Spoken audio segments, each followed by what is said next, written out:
Welcome to the Practitioners Rise podcast. I'm your host, Haley Krajewski, marketing strategist, natural health advocate, and a mom on a mission. Each week, I sit down with natural health and wellness practitioners from around the country who are doing incredible life-changing work. We go deep on the things you've been Googling at midnight, share real tips and resources, and my hope is that you walk away feeling more informed, more empowered, and more confident in the choices you're making for yourself and your family. Because I fully believe that when practitioners rise, entire communities rise with them. So let's dive in. Today's guest has spent decades immersed in the beauty industry, but what I love most about her isn't what she teaches about beauty, it's what she teaches about the woman looking back at us in the mirror. Because let's be honest, at some point, many of us start noticing changes, more wrinkles, dark spots, gray hair, maybe a face and body that doesn't quite look or feel the same as it used to. And somewhere along the way, many women begin believing that aging means becoming less beautiful, less relevant, or less visible. But what if that's not true? What if beauty isn't something we lose, but something we deepen? Well, Amy Wall is the creator of the Light Lift Method and was named U.S. Esthetician of the Year in 2016. After decades in the beauty industry and more than 40 years studying consciousness, transformation, and self-perception, she's developed a very different perspective on aging, beauty, and the way women see themselves. So today we're talking about Botox, beauty standards, social media, natural aging, conscious beauty, and why the relationship we have with the woman in the mirror may be one of the most important relationships we'll ever have with ourselves. So, Amy, welcome to the show. I am so excited to have you here today. Haley, thank you for that awesome intro. That just gave me chills. So thank you for having me, and hello to the listeners. And I don't know if this will be viewers as well, but yeah, I'm excited to dive into all of those things and pull some golden threads. You just have such an incredible view on the way that we see ourselves as women. So I'm really excited to share that today because I think it's so different than anything I've heard and what's being shared out there, but it is so powerful. So let's start with story. Take us back to 2016 when you were named U.S. Esthetician of the Year. From the outside, it looked like you'd reached the pinnacle of your profession. But what happened next? Well, there's a really good story about how I won that. And if anybody that's listening is into manifestation and law of attraction and things like that, it was really plucked right out of the manifestation guidebook, handbook. And essentially, what happened with that is that I was working for the doctor who discovered the peptide for the cosmetics industry, Dr. Owen. And peptides, as most people know, have gone to explode in everything from health, wellness, disease prevention. And so I was right there with the man who was not only making peptides, but making raw ingredients for everybody in the world. And I was on the trade show floor at 8 o'clock in the morning. And I had been listening to a Wayne Dyer book earlier that morning. And he had done a challenge in the book about setting an intention, something that you could really believe that would happen. And I said, okay, well, I intend to meet a celebrity. I believe that, I'm in Vegas. There's a really good chance that I can meet a celebrity. So I'm on the trade show floor in an off-strip Vegas hotel. This is not like one of the fancy ones. This is like on the back alley. It's a professional skin aesthetic conference. And I was setting up at 8 o'clock in the morning. The show wasn't even open yet. And all of a sudden I look up and it is Athena and Bobby Lee. It was like the ex-wives of rock girls. Oh my gosh, I love it. And they said, oh, we're the hosts for this new America's Top Esthetician contest that's happening. And I just looked at them and I said, I am the winner of that.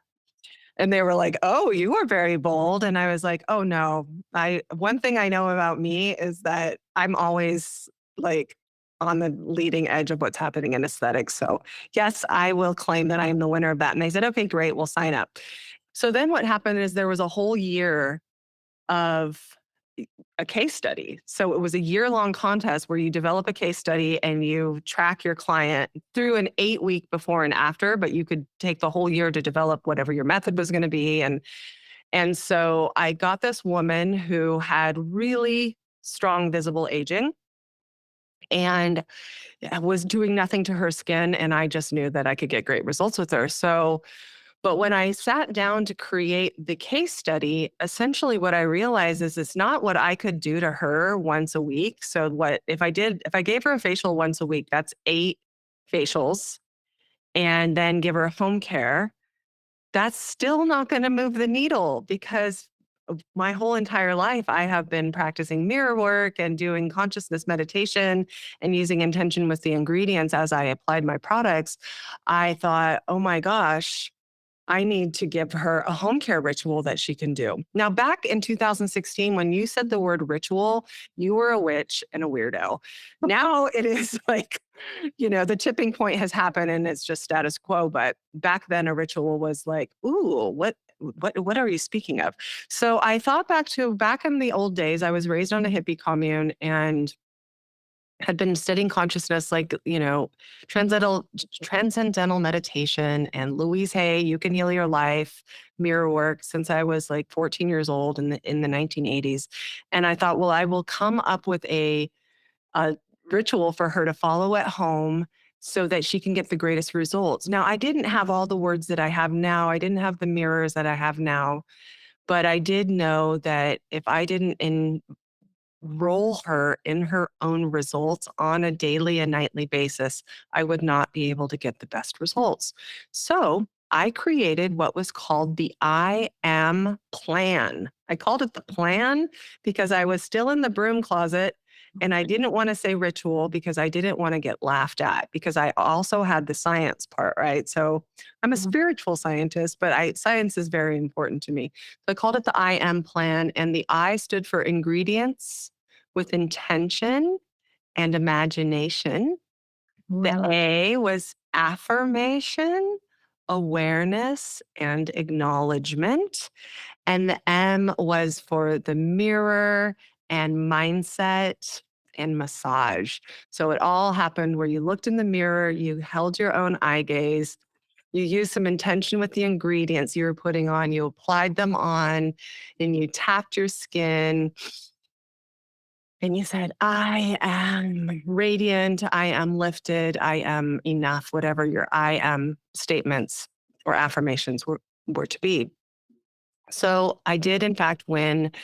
And I have a clip on that I pinned on my TikTok where I take the award and I say, "I came to win," and I did win. I need to go watch that. Then you go watch that, it's pretty cute. And so what happened after that is that I realized I couldn't go back. Once I took the genie out of the bottle with the energetics of beauty, my I always refer to my business as an entity. It is a registered business entity as an LLC, right?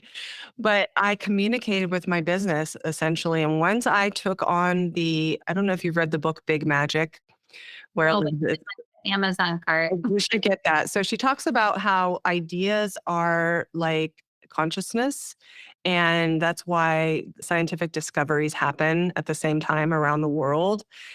Ideas sort of reach a tipping point, and if somebody doesn't take the idea, it moves to the next person. And the idea wanted to work through me very strongly. And so I live in a rural area. I'm 3.5 hours north of San Francisco in a little village perched on the edge of the ocean. And ever since the internet was invented, I just started internet marketing and networking with people. And after that, winning that contest, what happened after that, the story back to that, is that I launched the world's first professionally led facial in a box because I had a strong knowing that something was going to happen and that it was the consumer that is going to need to become her own expert at home. And so then COVID happened, but I wasn't content just to ride that wave and just send out boxes of product. I needed to reverse engineer and create a methodology. And that ended up becoming the light lift method. Which we will go into more today, but Yeah, thanks for a long story.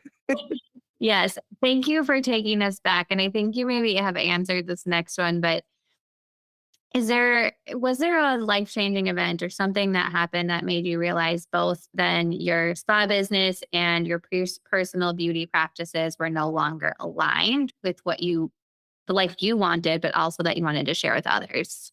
Yeah, well, actually, there was a really big life event. There was a few life events. Ever since I became an esthetician, it was one trauma and drama after the other, actually. I was sued by my first business partner in aesthetics, a psychopathic billionaire who tried to completely ruin my life and take me completely down. The long story, I ended up prevailing because I was in the right and I had done nothing wrong with the help of a million angels. And, I don't know how I got through that, but I did. And so ever since I became an esthetician, I was running on adrenaline and cortisol, basically, just like pushing through. And before that, I think it's helpful to give a context that I worked in the high end hospitality business.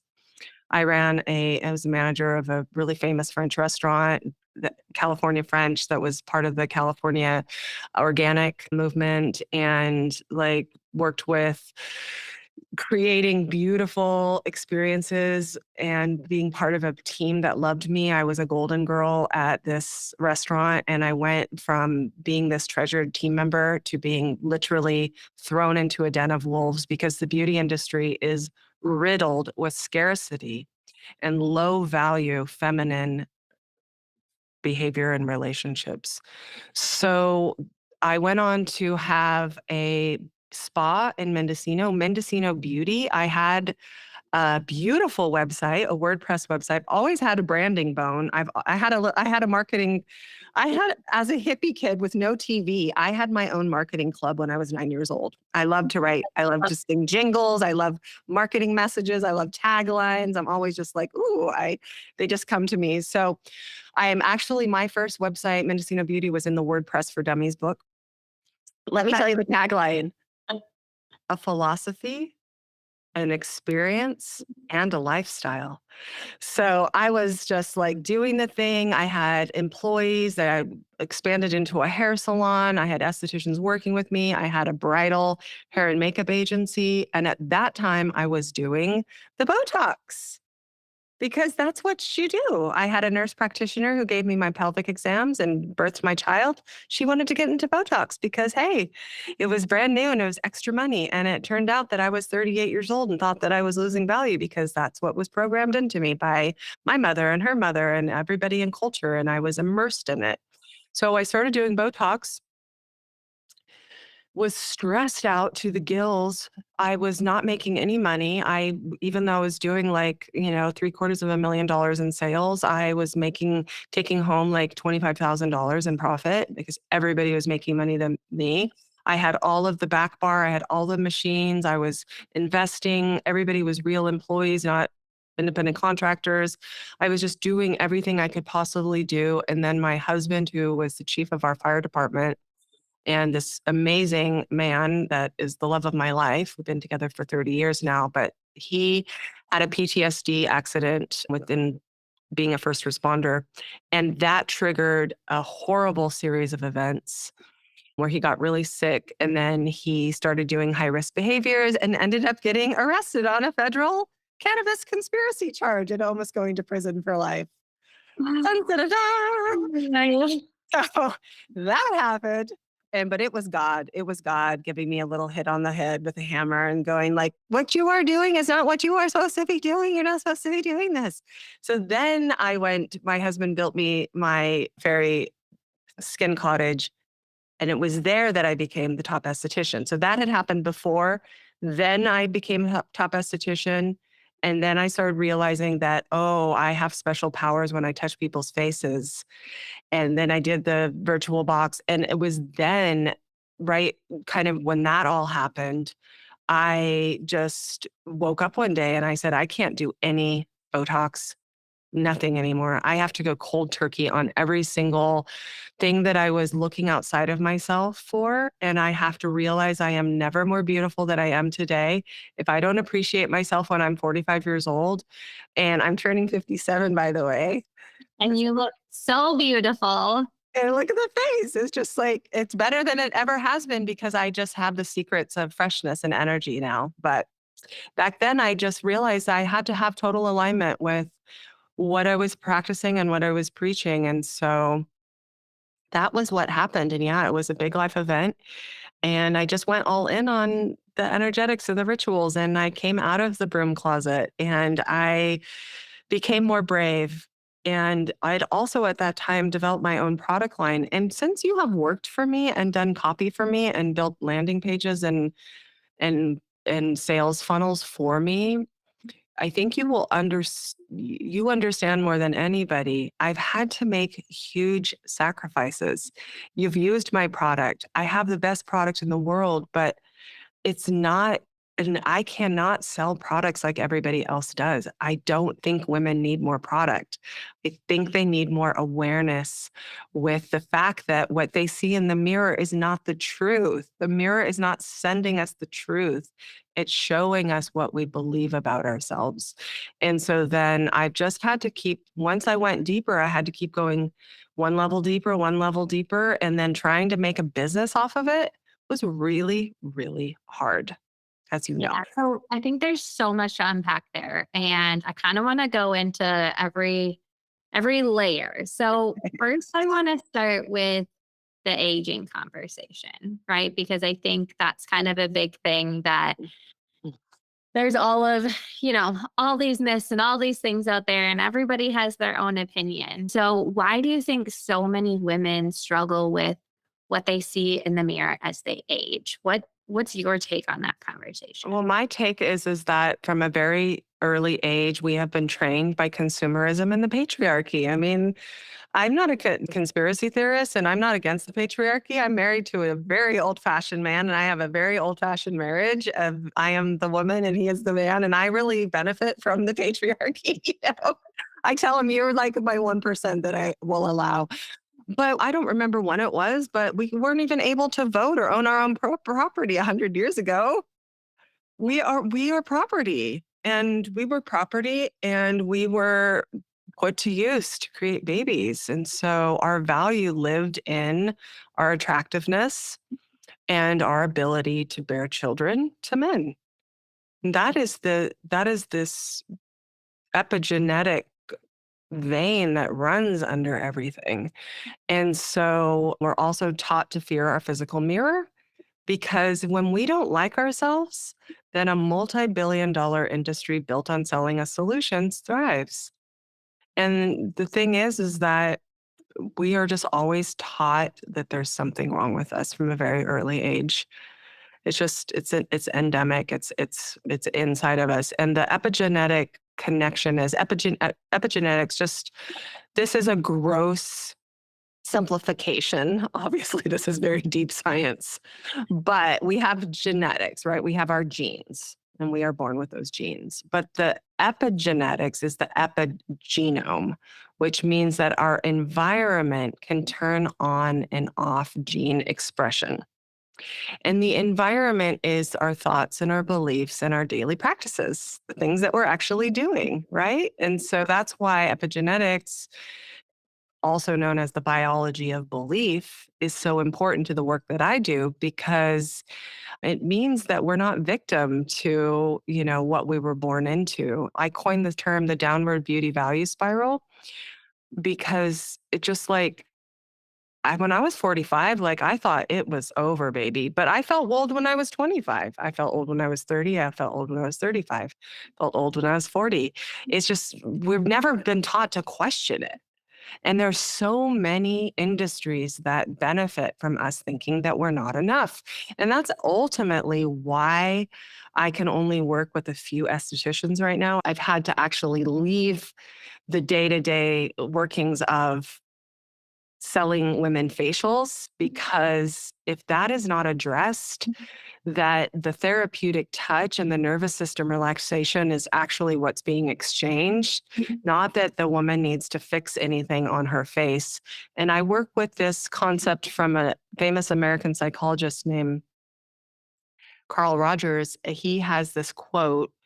This is all I know about him, but this quote is like my sort of North Star for everything that I do. And it is that the curious paradox is that when I accept myself, I change. Mhm.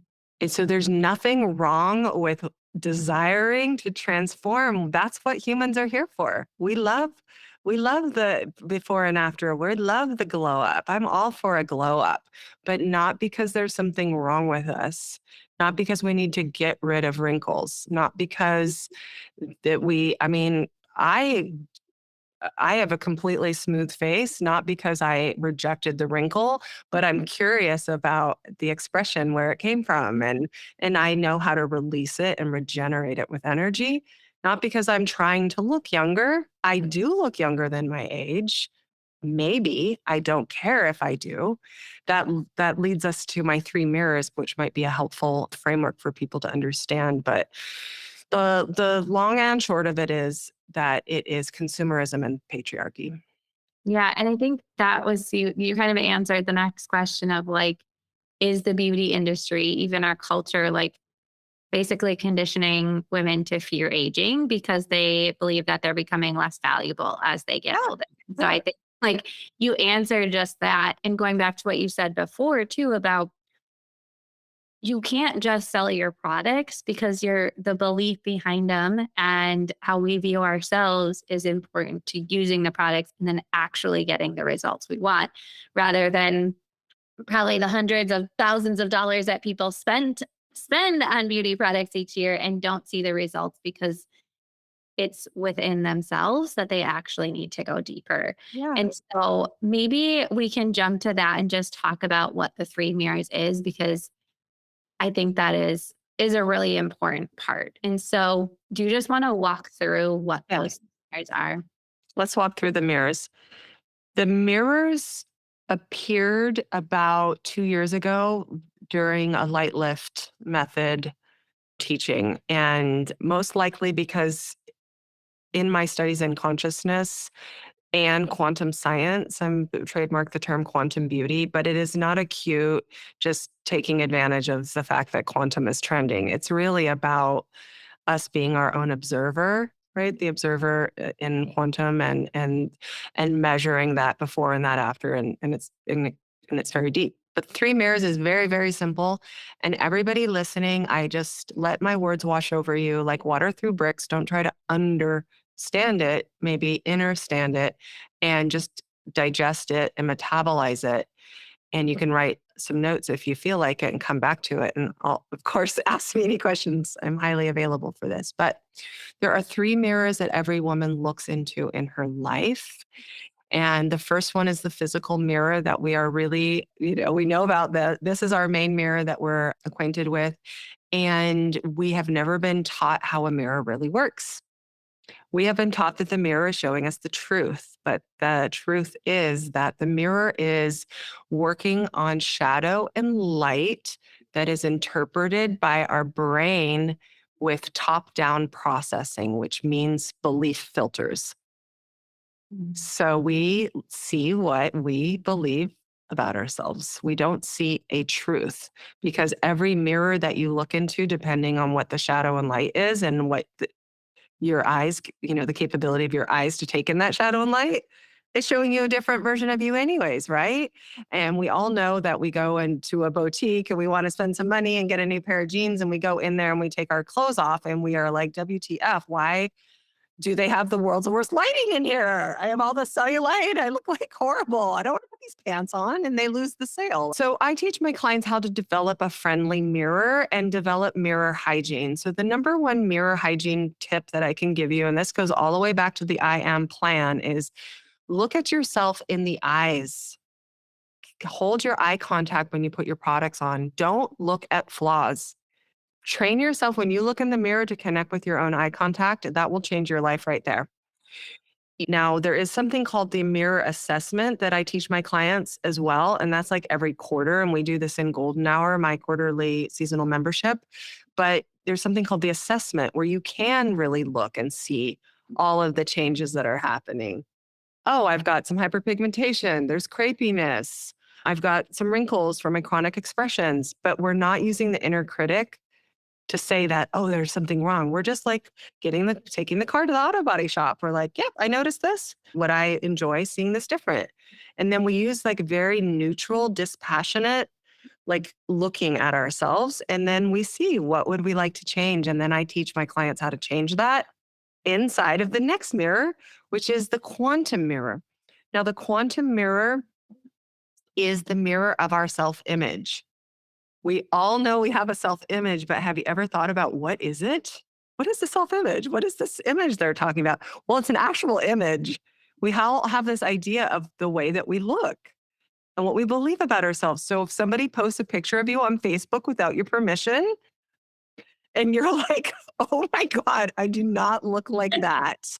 Or back in the old days, if you're old enough, when you had to get your photos from the CVS and you get your packet of photos back and you're like, "I do not look like that," and all the different angles and all the different things, and so there's this, like, ideal that we have of ourselves, and there was a plastic surgeon in the 1960s named Maxwell Maltz.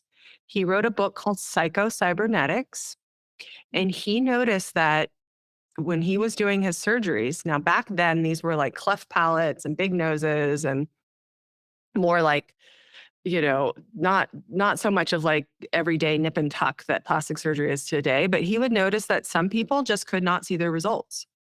They would come in looking totally different and they would tell the doctor, I don't see anything. I can't I need to get another surgery. So this is the explanation, and I have solved dysmorphia. Now, people don't really want to pay attention to this. I don't know why, probably because plucking into the psyche is not that comfortable, but body dysmorphia comes from this. They can't see themselves accurately. They see somebody really fat, even though the mirror is, in our eyes, showing somebody really thin. They are seeing what they believe about themselves on the inner image. Okay, this explains why women are getting distorted. The modifications have gone out of control, and nobody is putting any stops on it because there is a gap between how they see themselves in their inner mirror and how they see themselves in their physical mirror. Okay, so we've got two mirrors now: physical mirror, quantum mirror. These are the only mirrors that I work with. But there is a third powerful mirror that the entire beauty industry has got you thinking is the most important mirror, but never told you it was a mirror. And that is the mirror how other people see you, how we imagine that other people see us.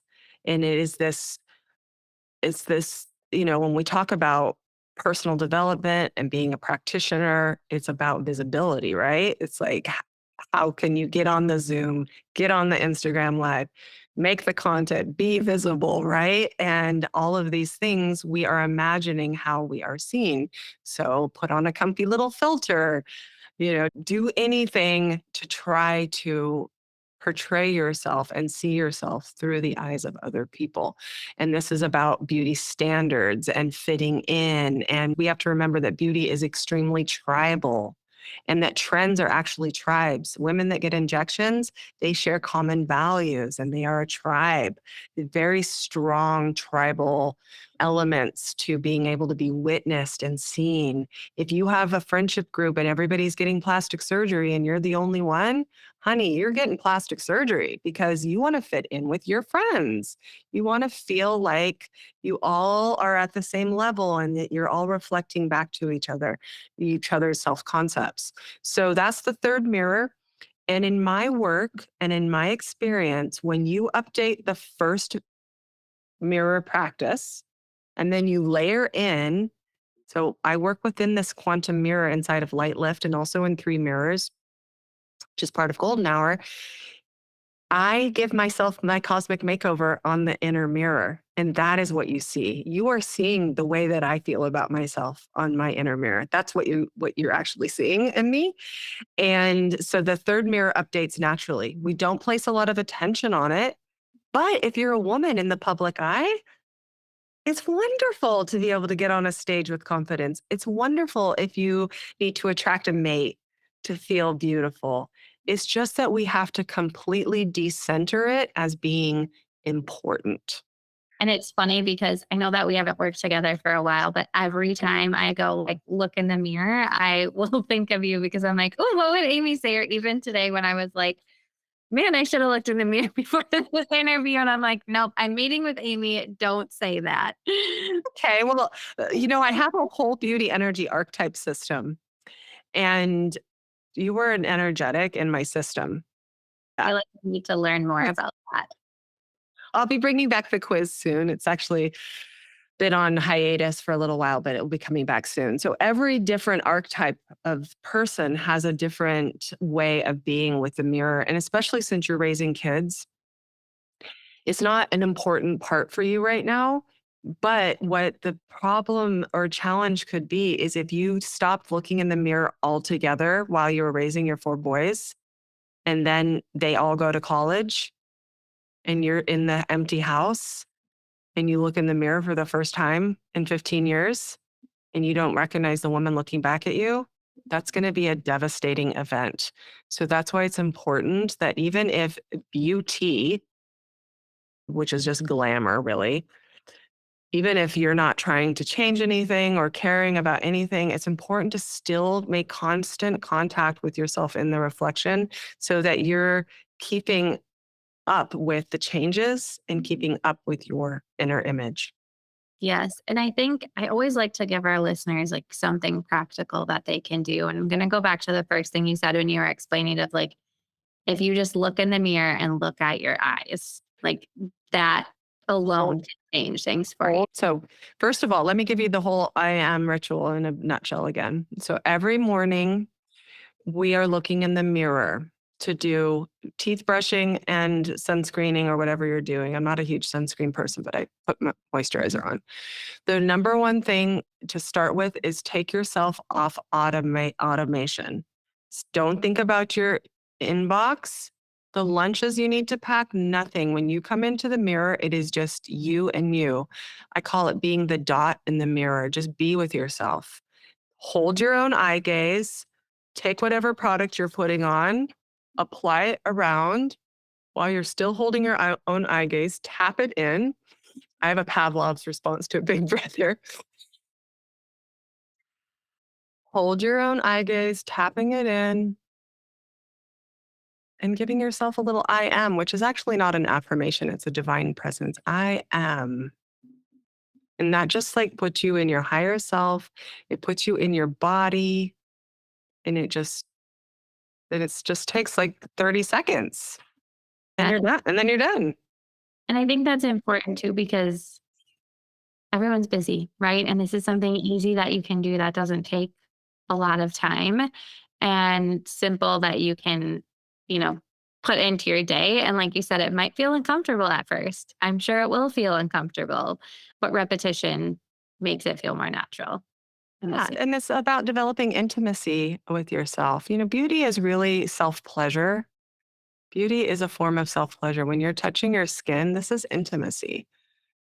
Right. And so there's, like a lot of puritanical, like also little threads that women were not supposed to have a lot of pleasure and we're not supposed to like delight in ourselves. We're not supposed to be vain looking at ourselves. So there's all these beliefs around being, I don't want to be a narcissist. I don't want to be all these, I want to be so into myself, but it's really not being into yourself. It's about learning how to love and accept yourself Yes. so that you have more to give to other people. And I remember you saying this a while back when we were working together that there is something to do with touch that, like you said, it's not just the products that you're putting on your face and the energetics behind it, but it has to do something with touch as well. Well, yeah. I mean, our fingers and our skin are piezoelectric. There's, our bodies are electric, and our fascia is holding on to like the pattern. So the touch is like we have infrared coming out of our hands. It's just extremely therapeutic. It's warming up the product, is pushing it into the skin. Have you ever gone to yoga or to the gym and seen an older woman with a really good body? Like Mhm. really like young looking because muscles create growth factors. Yes. The more muscle that you make, the more human growth factor you make, which keeps you young, right? So muscles are the best well aging thing that you could develop, period. But then their face looks like their age. What is up with that? Like, why? Mm. Beliefs, not touching the face. Because the face is just like the body. The face is part of the body. But women, this is like this disembodied Yeah. face. It's got all these different things. It's like I have this body lotion. It's supposed to be for the body. I put it on my face. It's the same. So it's actually the same thing.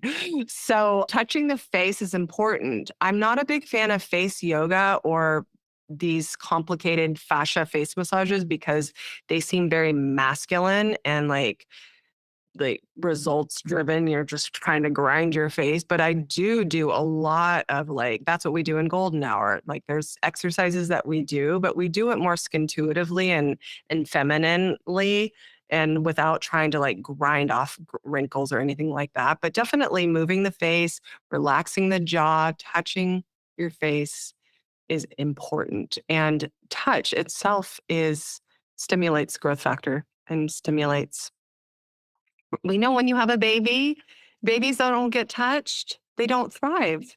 Yes. So I always like to treat my body like a beautiful little animal or a softy little baby. And so when you would touch a baby, it would just be like gentle like that. You wouldn't just like press into a baby. Mhm. It would just be like soft. That's how you can touch your face, just soft. And you can just ask your body what it wants. And you don't have to be a face massage expert. Look at just me just touching my face. Did you see the pink that comes? I love it. Circulation, blood flow, nutrition. Yes. And again, another simple thing that you can do, just touch yourself more. Touch yourself. When I think about you, I touch myself. So, this kind of brings me to some things I want to just talk about today. Some of the hot topics that are always out in the beauty industry. So, two things. Number one, I think before we go there, just because we are talking about all the like face yoga and that, I know there's like the under eye patches and the gua sha stone. And I know some of these things that you have also that you teach, but what are maybe some like hot trends that are happening that you don't think? Okay, I'm gonna get into it. First of all, I was trained by the Korean master who brought gua sha to the United States over 20 years ago. So I am a gua sha expert, and I am always totally blown away that this just will not go away, right? And it's for good reason because it works. But it's important to know about gua sha is that it's the people's medicine. Gua sha means to literally scrape. So think of gua sha as sweeping the floor and you don't have to grind it. The sha is actually the redness that comes up. Back in the day, they would grind and like get the blood flow to come up. So the thing that I don't like about the gua sha complex that has been developed is that it's just, well, this is the right way to do it. And you have to open up the nodules and the lymph. It's like, no, that's not really how the body works. The body actually knows how to do everything on its own. You can move your shoulders to get your lymphatic. This right here opens your lymphatic system up better. And I'm just shrugging my shoulders up and down than any like, oh, this way is the right way. That way is the right way. This way. We don't, there's so many like people making because they are becoming expert led businesses as well. So everybody wants to have their special way that is better than everybody else's way. And I guess I'm like that as well, to a certain degree, except that I just hate it when I feel like it's outside of people's, like they feel intimidated to actually do it because they don't know how to do it right. There's no right or wrong way to touch your face. Just don't hurt yourself. And also, this thing separates you from your fingers and your face. So let me teach you something about gua sha if anybody has it. This is quartz. Can you see the striations? You want to have quartz. Quartz is running our computer and our cell phone and our lasers. Crystals are actually running a lot of things in our life. So anybody that's told you that crystals are woo-woo and they don't work is just not really clear on the science of it. They are highly programmable. Quartz is highly programmable. So what you can do is take your gua sha stone, and I like to just place it right there on the heart. Close your eyes, pop into your inner mirror, which is easy. Just the moment you say inner mirror, a mirror comes up in your inner screen. Look inside of the mirror and decide on the results that you would like to receive. Program that into the gua sha and work with the gua sha like a personal sacred stone. So that's my thoughts on gua sha. Eye patches. I love a good eye patch. They're not going to change your skin, but do I like accessories? Yes. I love it. I have all of the fancy products. I literally have everything. So I'm into all of those things. Red light. I am really into red light. I've been using red light for 20 years. I have discovered some things about red light, how it works that most people don't realize or understand. And I use it together with consciousness. So I'm a pro on red light, but what I find is problematic with the beauty industry and the way that everything is sold is that women buy these devices, then they have no idea how they work or how to use them. And they think that they have to use them 2 to 3 times a week to get any benefits. So that's way too much because we're busy. So then they just end up not using them at all. So then there's just like a boneyard of beauty tools that women have. So that's sort of where I see, outside of all the esoteric stuff, that I bridge the gap of how to do these things at home, how to become your own skincare expert at home. That's what Golden Hour is really about. Yes. Okay. Well, and this is aside from a hot topic, but I remember you also saying not to do your routine in the bath to Oh, take yeah. I was almost going to bring that up. And when I did the IM, your bathroom is dirty. It's disgusting. boys. So It, I agree. My bathroom is your disgusting. bathroom is disgusting. And I have a housekeeper, but she doesn't come every single day. So, and also we're just programmed to be doing business in there. Now you can wash your face in the bathroom because it's just the energetics of elimination. And this is just feng shui, like, keeping your toilet closed. If you're showering, I take a nightly shower or bath and I do like an energetic hygiene ritual within the water to sort of just transmute the whole day of especially being on the internet. And I get a lot of negative comments about my work. Like I get called a narcissist almost every single day. So I have to actually, as a highly sensitive person, I have to cleanse off people's projections off me. So I do that in the shower or the bath and I wash my face in there, but you're not going to catch me dead standing in a sink washing my face or putting on serums. And here's an example. I have a vanity. I love it. I have a beautiful beauty desk. So setting up a place in your bedroom or your closet or just even a basket at the couch if you're watching a show at night, just somewhere where you can just take your time, apply it, go through, and not try to effort it at the bathroom sink that is dirty and it's the energy of elimination. And the other thing that I'll share is that a huge pillar of my work is the daily and the nightly rituals are short. 30 to 60 seconds in the morning, the nightly shower or bath at night, which I do my face and inside that. And then I have a once a week longer ritual that I do all of the heavy lifting. Use the Mm. LED light. That's the light lift method. The LED light. I will exfoliate if I need to. I'll listen to some frequencies or a meditation. I'll sit at my beauty desk, which I have one downstairs, and actually do the facial massage or do the gua sha or, whatever it's going to be. But daily and nightly is just quick, quick, quick.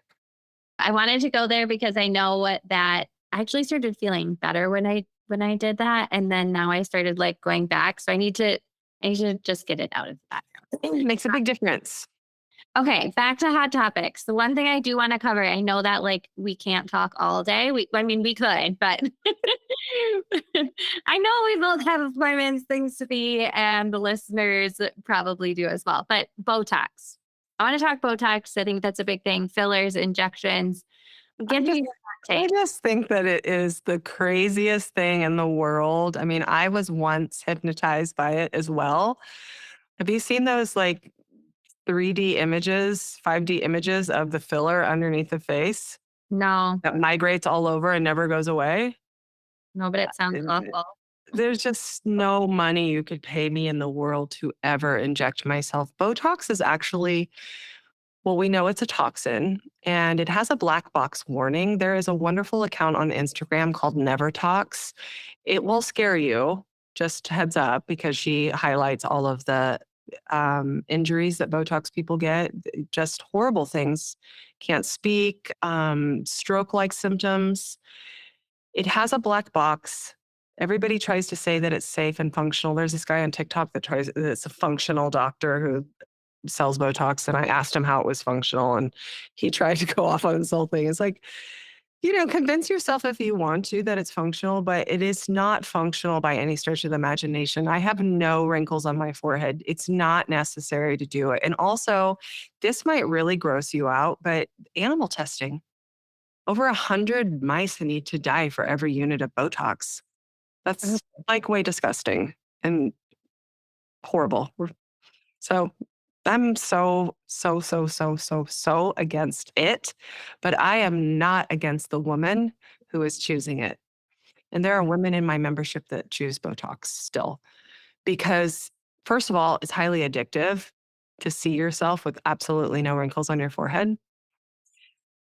But it is a kind of a way of gaslighting yourself into thinking and the third mirror. It's a third mirror thing because you look like you don't have any stress and you look like everything is fine. But the piper will be paid one way or another. And I think it's a real shame that we've gotten to this place. But I also have great compassion for it. And I wrote an article. I have a ex- extensive blog. I write these long 2,000 word articles that nobody reads, but at the they same look great. I have read them. So but I have one called How to Quit Botox if anybody's struggling with it. So it's not, I really have compassion. I was there. I did it for 8 years. And when that Botox would hit, that was like, ooh, that feels good. Now I can go work hard and play hard and just burn the candle at both ends and no one is ever going to know. So it's also like a quick fix. It's like a shortcut. So it takes longer with my methodology in some ways, but yeah, I'm against it. Can I share something else from a marketing point of view? 100%. So I am a category creator, right? I have created a new category of beauty energetics. I'm the first one to get there. There's many people in my wake, which I celebrate because we can't just have one good restaurant or one good marketer. We have to have a category, right? So I'm a category creator. And I was part of the Substack called Category Pirates. And it was this great membership, and I would learn all sorts of things about being a category creator. And in it, because it was a membership, they were actually hired by Allergan. Allergan is the people that make Botox. And Botox was originally for migraines. It was a medication for migraines. And so they hired category pirates, or at least somebody on their team, or they were interviewing someone. I'm not exactly sure what the connection was, but what they did to get it to be a cosmetic was they changed the problem. The problem was originally migraines and excessive sweating, hyperhidrosis, which so they can Botox your sweat glands and you won't, because some people have really bad sweat. So they changed that problem to the problem of women's faces. They So literally said that in the interview. I canceled that membership so fast it made your head spin, but that just like I was disgusted because that when you were sharing a little bit about a client you're working with about impact and income. In today's day and age, with everything that's going on with the world, if you are in business and you are actively making money on hurting women's self-esteem and their ability to thrive, I think that it's disgusting. That's what I think about Botox. yeah, that is crazy. I did not know that. And that makes me wonder because now I see it all over as like, oh, this can help with this health problem and this health issue.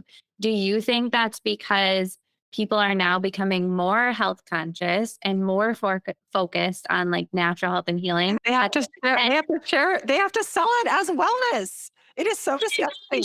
That is why I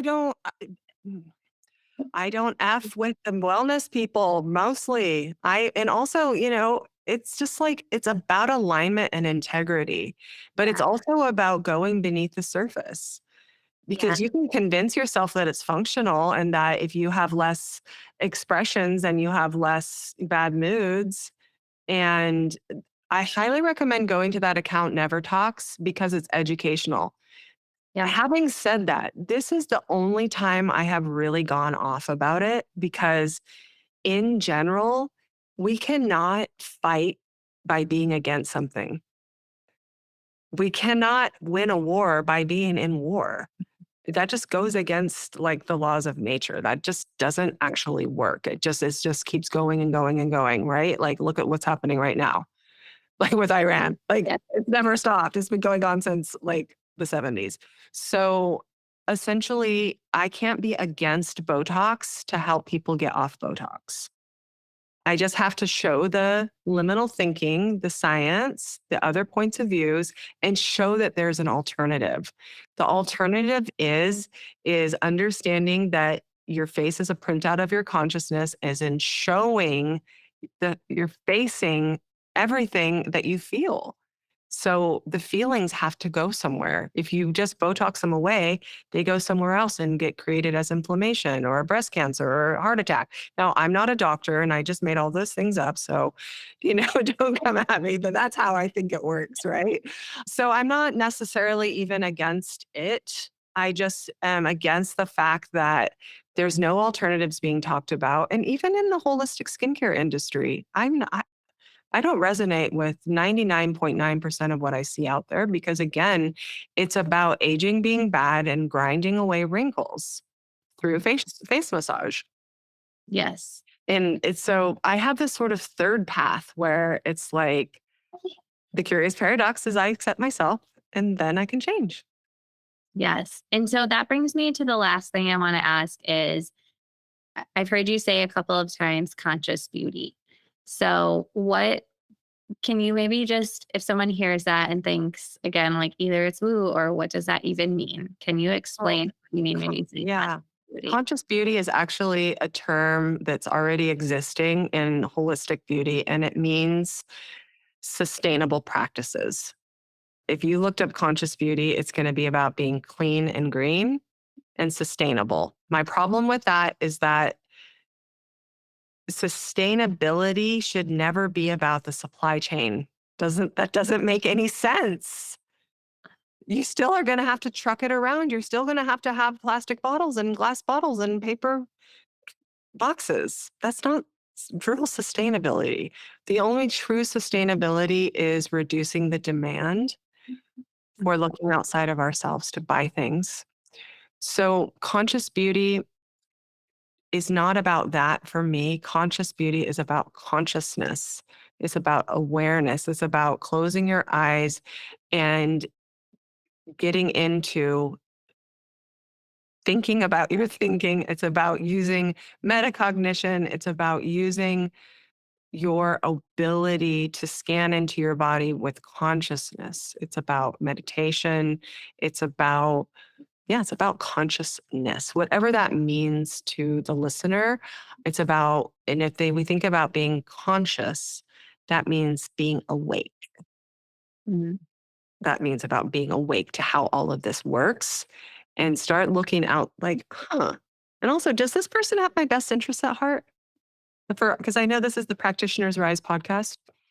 I teach this in my esthetician practitioner training, but I work with a thing that I learned from the world's greatest marketer, Jay Abraham, who I think is like Tony Robbins' coach. He's like the total mensch. You will learn so much about business and marketing and serving from this man, Jay Abraham. And he taught me this thing called the strategy of preeminence, which is about holding a fiduciary duty to protect your client's best interest above your own.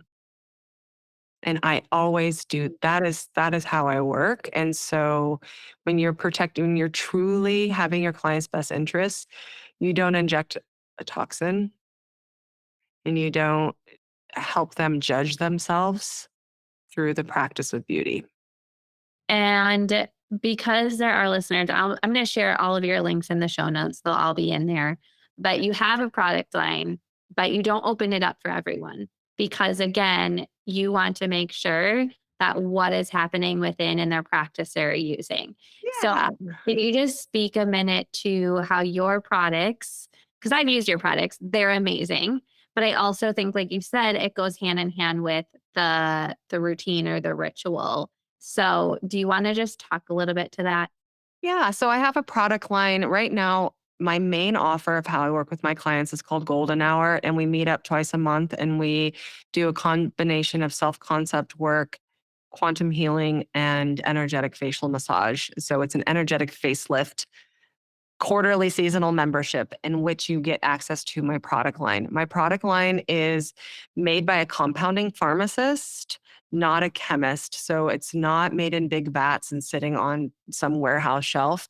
It's small batch and it is made with bioidentical ingredients that your skin can actually accept in. It's made out of the same phosphatidylcholine that your own skin cells are made out of. So it delivers very deeply, is bursting with lipids and glutathione and ceramides and vitamin C's and slow release vitamin A. And it is skin nutrition. It's beauty bioenergetics. So when you work with me, I want to be your esthetician. I want to be your skin whisperer. I want to be able to answer questions and teach you how to apply it and not oversell you things. And then the other part of me is like, oh my God, this person does not know how to use these products. They don't. And then, you know what? That's true. Because then if they don't know how, they don't get the best results and then they don't reorder. So it's just a different way. I just turn every single thing on its head. Whatever everybody else does, I do it exact opposite. And, it's not for everybody, but who I love working with is women who serve other women who have a reason to show up and shine, and they are the face of their brand. So beauty is still important to them, and they're interested in the beauty energy, and they're interested in the idea of the regeneration of our tissues through the art, science, and magic of quantum beauty. I love it. So if any woman listening stood in front of the mirror tomorrow morning or tonight before bed, what's one thing you'd want her to remember? That she is the programmer of her mirror. She is the programmer of her reflection, and that this is all coming from inside. And so don't be afraid to see what you love and to see the things that you would be willing to change without judgment. And she can start just connecting with herself in her eyes, and don't be afraid to look in the mirror. That's what I would say. Learn to love who you see, because the other thing is you're never as beautiful as you are today. So learn to love and appreciate who you see today. Well, Amy, thank you so much for sharing all of your wealth and knowledge and wisdom with us today. I really do appreciate it.